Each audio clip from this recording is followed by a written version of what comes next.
Hello guys, for today's video ay for the rank game naman ako. Ixia pala ang ginamit ko dito. Bago ang lahat ay shoutout pala sa'yo, salamat sa suporta at sana ay hindi ka magsawa na suportahan ang small content creator na kagaya ko. Hindi ako nakapag-record kaya for the replay na lang muna tayo. Si Mustard naman yung katapat ko. Pag-clear lang sana ng millions yung goal ko pero mukhang ML na ML yata tong Mustard na to. Paano masabi? Like a good battle convention. Dito pumalagla ako dahil nandito naman si Nolita. I don't play by the rules. At ayun na nga napitos ko na din si Mustard.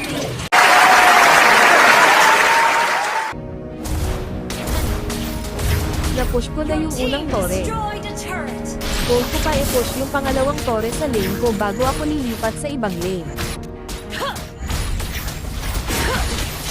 I'm coming for ya. Masyadong hadlang yata si Mustard sa goal kong pag-push kaya pinauwi ko na muna. You have slain an enemy. Gago! Hindi pa ako nakapag-push pero nakabalik na si Mustard kaya pinauwi ko na ulit kasi mabait ako. Spree. Sana all. You test my latest. Your team destroyed a turret. Agad na akong sumali sa bakbakan nila sa mid lane. Muntik pa kong mapitot buti na lang at ako yung nakapitas.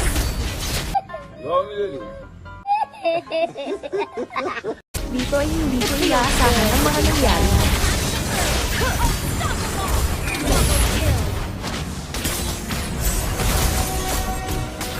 Triple kill.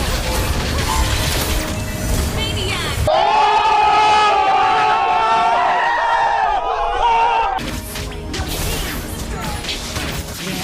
Tamang free hit lang ako sa mga kalaban dahil malaki naman na ang lamang namin.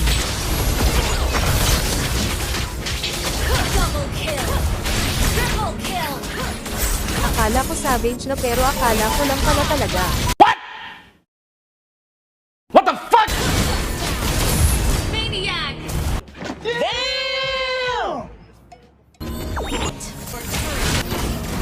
Legendary. Ito na yung last flash namin at naka-triplet yung tako. Kill. Nice. Tower lock na agad kasi boring yung na-roast Jerez na haha. Out.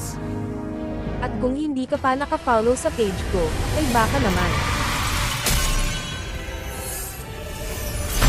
Victory!